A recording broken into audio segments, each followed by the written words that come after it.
The soul's separation from its source and descent into the realm of matter is described as involution. Any movement back toward the source is called evolution. The cosmic context of involution and evolution, when viewed as the path taken on the soul's journey away from and back to the Creator, will be an important consideration when we later consider the creation and evolution of life on Earth. The typical portrayal of involution is a descending arc. Evolution begins as the point when the soul realizes its self-imposed isolation and chooses to move back to the companionship with its source. Whereas involution is a slippery slope, the long evolutionary journey of the soul back to its source is a lesson in patience.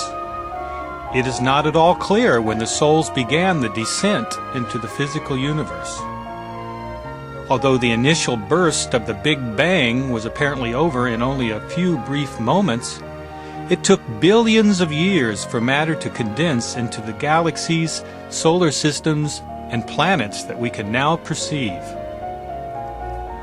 The wandering souls explored many systems within the galaxies of the cosmos. Initially, a close connection with the spiritual realm was maintained.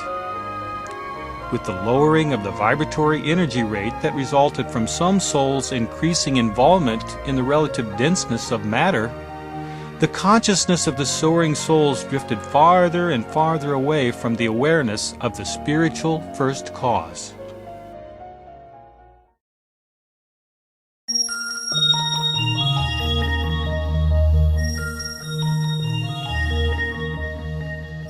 When asked what it is about other systems within our universe that attracts souls, Edgar Cayces replied that it is the diversity of experience that such systems provide that meets the needs of each idiosyncratic soul.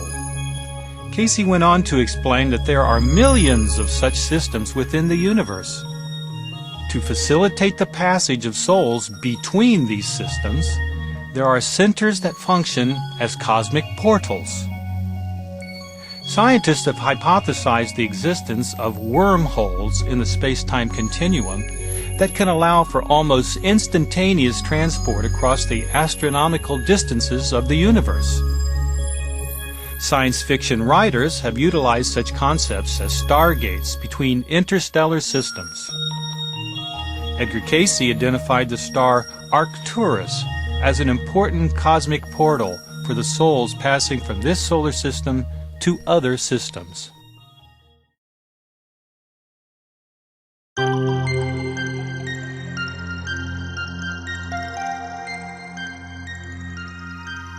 For those who ponder the question regarding the possibility of intelligent life elsewhere in the universe, Edgar Cayces' readings answer in the affirmative. In several readings, Cayces discussed the reality of extraterrestrial life. He even referred explicitly to other people of the universe and to visitations of those from other spheres.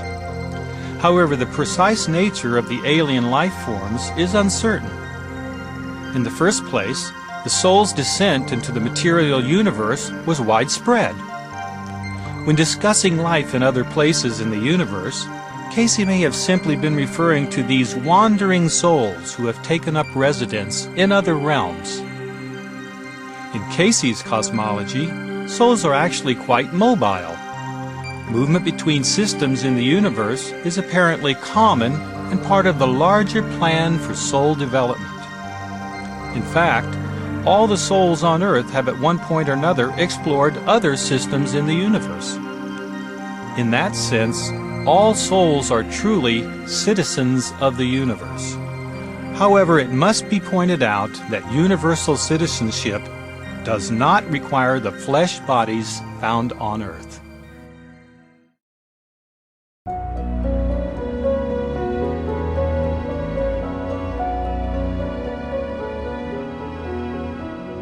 Eventually, a group of wandering souls discovered our local solar system with its hospitable sun and planets. By the way, We who are now incarnated in the earth are part of that group of wandering souls. Each planet in this system has its own unique qualities that provide opportunities for soul growth and development. The adaptive souls moved from one planet to another in cycles that we would regard as birth and death. In truth, there is no death for the soul, only a passage or transition from one realm to another. To sojourn is to stay as a temporary resident. The Cayces readings refer to the temporary inhabitation of the planets in this system as planetary sojourns. A temporary residency implies more than a simple tourist excursion. A sojourn implies an investment of time and energy in a locale before moving on to the next destination. This is exactly the meaning of sojourn in the Cayces readings. Whether it be a sojourn on the earth in a physical body, or one of the other heavenly bodies in some other vehicle, the soul entity cannot stay put in any particular place for too long without becoming stuck and losing the potential for evolving back to the source.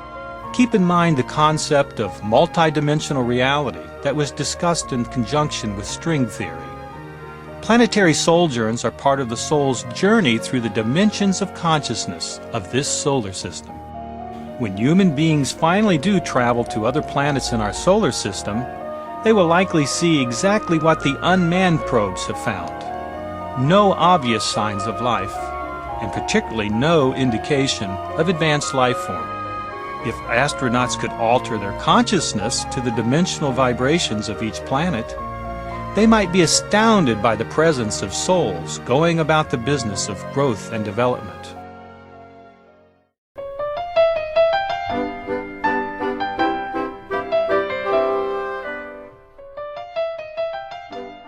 Cayces compared the activity in the various planetary sojourns to the educational programs of great universities that are known and revered for advanced specialized training. Just as a university may have a reputation for having a particularly good music, drama, mathematics, or business program, each planet in this solar system has its own special area of study and achievement. Thus, the planetary system, and cosmos as a whole, provides the soul with diverse opportunities to grow and develop. The ancients were aware of these patterns. The Greek and Roman pantheon of gods correspond to the planets to which they are associated. The unique characteristics of these gods form the lessons to be learned in the interlife education program. As the Bible and Edgar Cayces have noted, we are truly gods in the making. The planetary sojourns provide the classrooms for our advanced curriculum. In the sections that follow, we will take a brief tour of the cosmic universities in our local solar system and explore how they fit into the broader context of the soul's journey.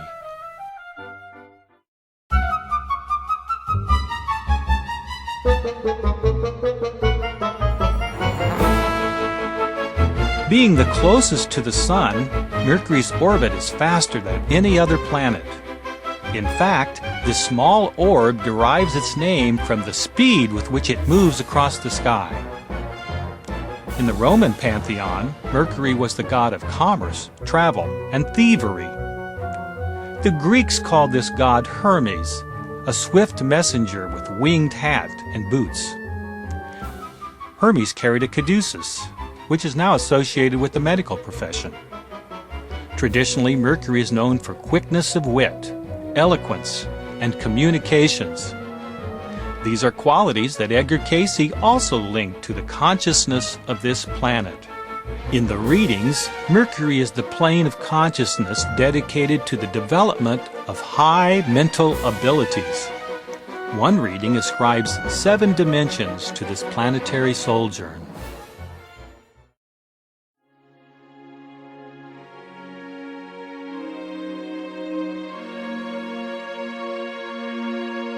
Venus, the second planet from the Sun, was worshipped by the Romans as the goddess of love and beauty.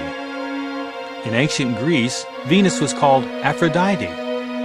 Babylonians knew her as Ishtar, the brightest of the planets viewed by the ancients.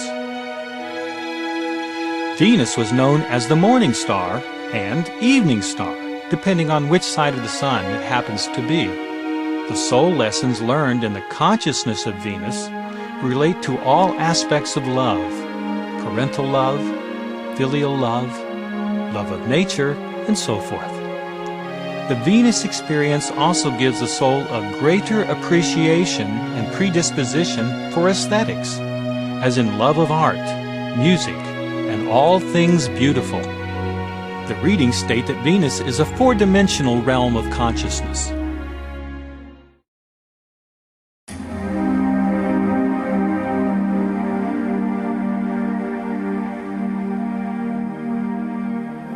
Understandably, the three-dimensional experience of Earth is the most familiar of any in our solar system. In one primary respect, the Earth experience is a capstone for the soul's education in this little corner of the galaxy.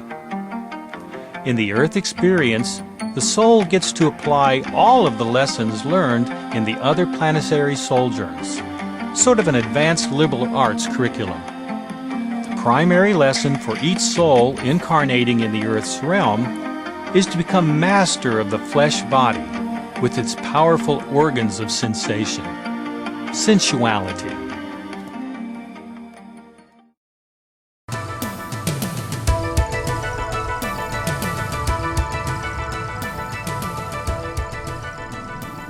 Appropriately, the bloody red planet Mars was the Roman god of war. This deity was so important to the aggressive Romans that a month of the year, March, was named in its honor. As a planetary sojourn for the soul, the single dimension of Mars consciousness projects energy and elicits activity. The challenge of the Mars influence is to direct the energy and activity in constructive channels rather than allowing anger to dominate.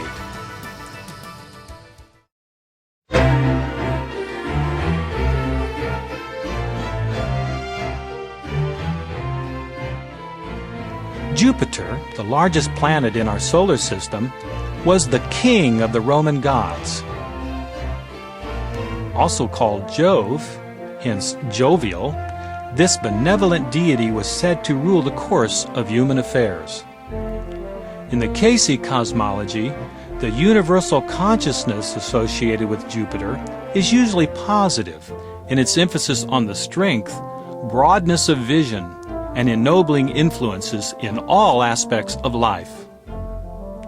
The soul lessons of Jupiter can be especially important for anyone desiring positions of leadership or power, whether financial or political, or interested in mass movements of any sort.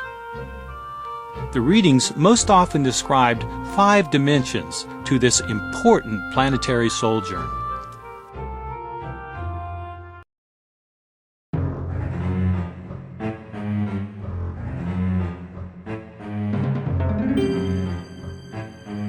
The 6th planet from the Sun, Saturn, served as the ancient god of harvest or time of reaping.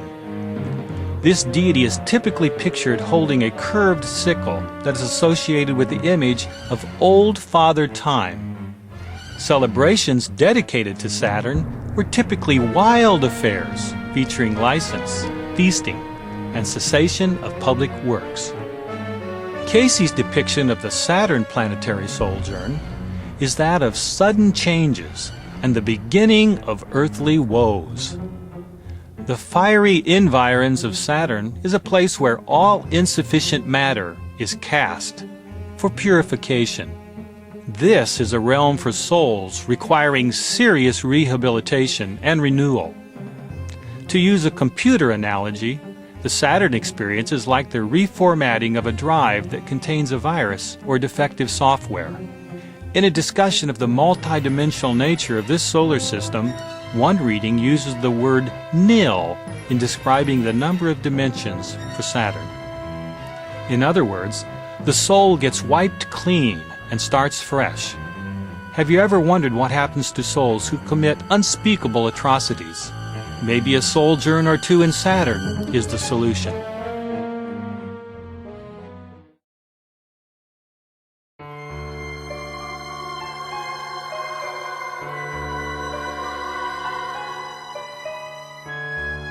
Uranus is the ancient Greek deity of the sky.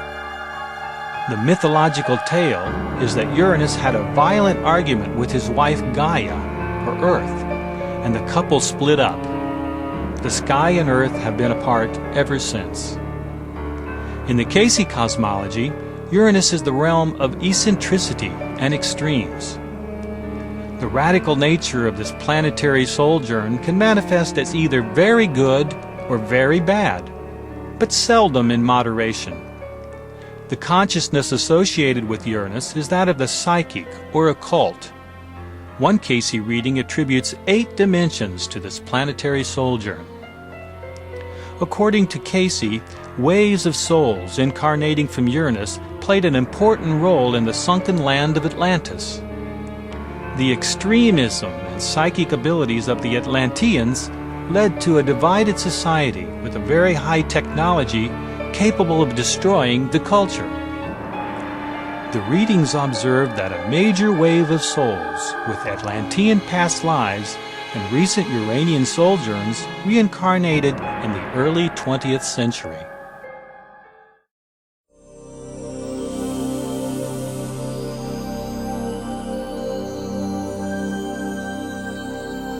Neptune, the Roman god of the sea, was called Poseidon by the Greeks. Neptune is typically depicted holding a 3-pronged trident. In the Cayces cosmology, Neptune is a sojourn of mysticism and spiritual insight. A precise number of dimensions is not given for Neptune. The readings simply say many. As with the ancient Greeks and Romans, the readings associated Neptune with water. Souls under the influence of Neptune were advised to either live near water, a benevolent influence that increases psychic or mystic powers, or avoid water, an adverse influence that could lead to maritime disaster.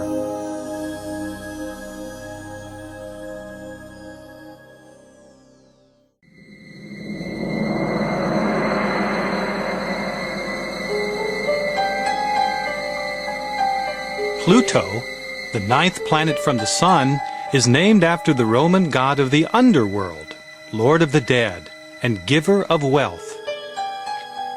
The planet was officially discovered in 1930, following years of speculation about its probable existence based on anomalies in the orbits of Uranus and Neptune. Vulcan was one of several possible designations in contention for this tiny orb, prior to its officially being named Pluto.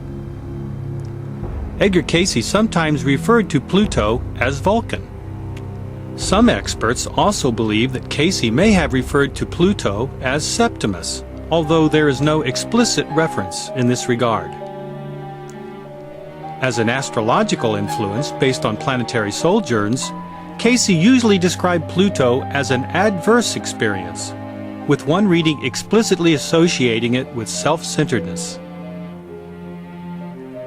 Pluto's relatively weak influence on human evolution can be expected to increase within the next 200 years.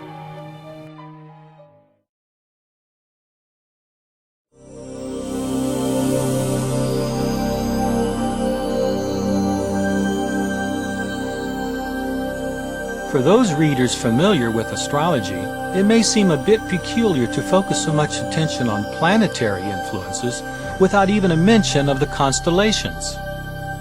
Although the readings do occasionally mention the influence of constellations, the emphasis is heavily weighted toward planetary sojourns as the foundation of Edgar Cayces' system of astrology.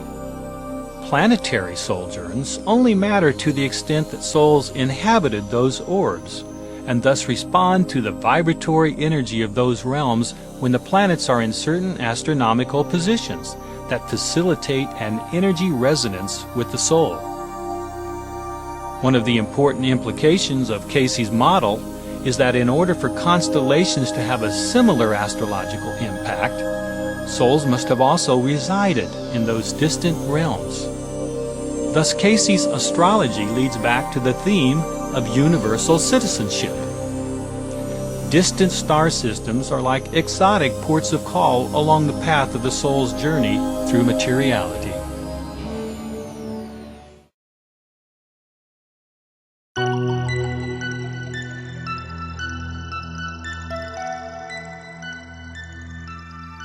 Ancient systems of astrology recognize the associations between planetary alignments and specific traits and urges.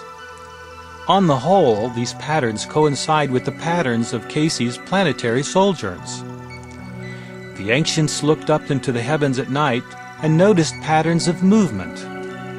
They assigned meaning to the patterns that related to their daily lives in practical ways: omens, prophecy, explanation for behaviors or urges, and so forth.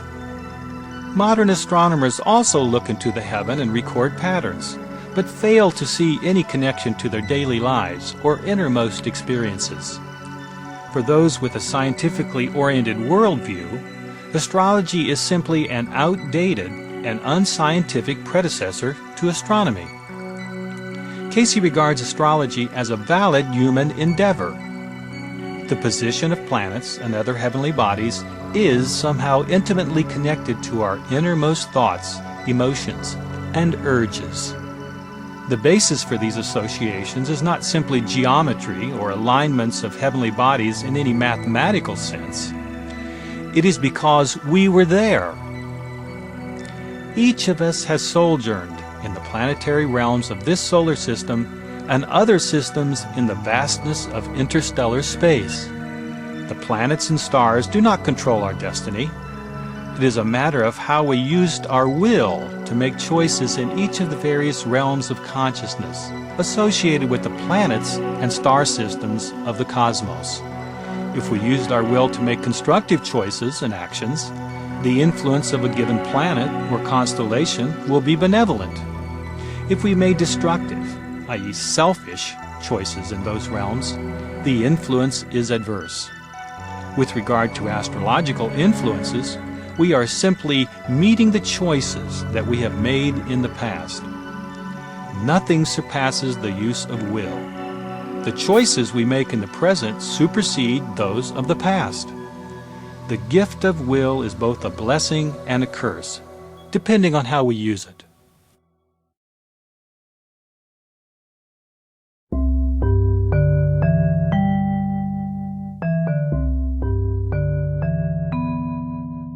In Cayces cosmology, the human body is like a radio receiver and transmitter that is capable of receiving and sending information via subtle energies. This is the basis for how planetary sojourns, and astrology in general, influences our consciousness. We resonate to the planets and stars. Whether the vibration we pick up is a positive or negative influence depends on how we used our will in those realms. Of course, we have the choice to ignore the signal, just as we would a radio station that we find boring. To carry our analogy a step further, imagine that our ability to perceive the subtle vibrations associated with planets and stars is like a radio in an automobile that is traveling through mountains. The signal is sometimes stronger or weaker, or entirely undetectable, depending on where we are located in relation to the terrain and the signal. Likewise, as we travel through the universe, riding the surface of this planet, our bodies are more or less able to resonate to the vibration of heavenly bodies depending upon our relative position. Let me share a personal experience that is analogous to Cayces' model of the astrological influences. Several years ago, I had a pleasant trip to Costa Rica where I gave a series of lectures. Each morning, I walked in the neighborhood where I was staying and enjoyed the architecture, which included an impressive new government building. Several months after my trip, I walked past a television set that carried a news story about the government building in Costa Rica. Hostages had been taken and were being held in the building by men seeking the release of prisoners. As I watched the program, thoughts and feelings washed over me. Memories of the people I had met came into my mind, and I wondered if anyone I had met during my trip had gotten involved in the crisis. The mental and emotional responses that I had while viewing the TV were based on my past experiences. Without that trip and the experiences I had while in Costa Rica, I may have walked on past the TV without noticing the story. I resonated to that situation because I had been there. So it is with astrological influences. We resonate to the universe based on how we have used our will in the various realms where we have sojourned.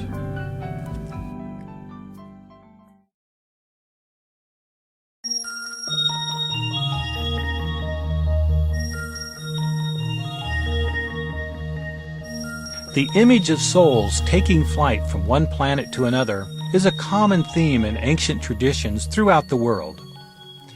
In his book Star Maps, William Fix documents the diverse manifestations of the concept of magical flight from various sources, ranging from the shaman's journey to modern parapsychological research on out-of-body experiences.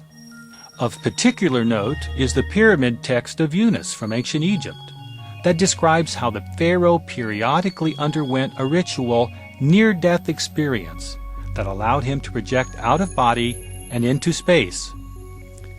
Based on these extraterrestrial excursions, star maps were created to portray the soul's flight and return as part of a dramatic initiation experience that provided the pharaoh with insights for leading his people.